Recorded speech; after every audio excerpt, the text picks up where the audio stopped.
Hi guys, it's Amy. So I did my critical review on a book called Minority Politics and Ideologies in the United States. This book was written by a woman named Jane H. Bays. So this is a book that thoroughly analyzes, explains, and discusses specifically how blacks, women, and Chicanos, and what Chicanos are, they are people of Mexican origin or descent. So she explains and discusses specifically how those three groups decided on their political stances and what their political tactics were during the 20th century in the United States. So throughout this book, the author, Bays, she explains the history between these certain groups, blacks, women, and Chicanos, and she explains and discusses exactly what their roles have been in politics in the United States. So these groups, in her opinion, are the groups that have faced certain hardships and unfair treatment in regards to politics in the United States. So throughout the entirety of this book, Bays makes it super clear to us as the readers that these three groups have really been attempting for many, many years to obtain more goods, status, and power in economic, social, and political affairs. She talks about that throughout the entirety of the book. All of her arguments kind of come down to that. So what I found as one of the main arguments of Bays's book is that minority politics are important for the entire country, not just these specific groups, women's, black, and Chicanos. So she really argues that minority politics are significant and extremely important for the society as a whole because it really challenges the dominant beliefs and ideologies already woven into American society and politics. So just to add a little bit more onto what I said her main argument is that it's extremely important for the citizens who don't particularly fit into these three minority groups, that being Chicanos, blacks, and women, to really understand where these specific minority groups, where their ideologies and stances are actually coming from. It's super important for those groups to understand that, of course. She also states how important it is for these non-minority groups to realize that minorities have been bound to follow certain ideologies because of who they are, and they are bound to thinking certain ways because of where they stand in society, whether they're low class, middle class, high class, things like that. And but typically what Bays kept saying is that the position that these minority groups find themselves in are groups of typically lower positions than most, which is why it's so important for everyone to understand the people who aren't in minority groups. So throughout the book, Bays has a very clear focus, and that clear focus is that since these minority groups are in the lower positions, as I was talking about before. So since they're in these lower positions than most people, they're really compelled to quest for different ideas and different truths when it comes to politics. And this entire book focuses largely on that idea. The author, Bays, also focuses greatly on how minorities themselves see politics and how they see society as well. Bays takes note that because minorities are not set on or necessarily in agreement with the dominant ideologies of society, they're really able to see society in ways that the dominant people really can't, which obviously them being minorities, it broadens their sense of what the dominant groups can't necessarily understand or see. So of course that's super important. So throughout the book, the author also explains how minorities have that outside perspective that ultimately leads to the possibility of more creativity, which I found super interesting. She kept describing that throughout her book. This is showing how minorities in some sense have the upper hand to the dominant groups in some sense.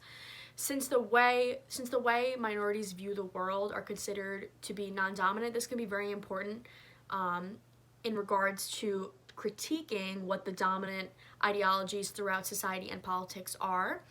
So Bays focuses a lot on how minorities have the upper hand in critiquing the dominant ideologies because they are outside of that realm, which is leaving room for creativity, and that's something that this book went into detail and described a lot.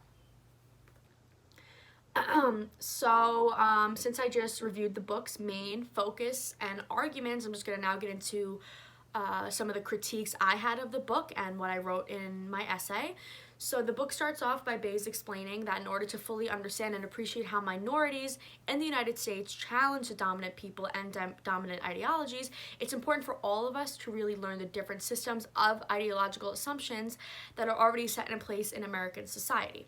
So I think this was a reasonable way to set up the book, of course, because the entire book was basically based upon that. So the entire book is set up to understand how minority politics affects society in many different ways. And the only way to fully understand is to know the certain ideologies and dominant opinions that have already been put in place. So Bays makes it clear to the reader that the Lockean liberal position and the pragmatic utilitarian positions are the two main ideologies that justify and explain the political world and political behavior in the United States. And I, of course, believe these are two very important ideas to bring up. So I think that a good critique of this book is that she did a great job of focusing that and really explaining to us as the readers what the Lockean liberal position was and what the pragmatic utilitarian position was, because that was super important to her argument throughout the book.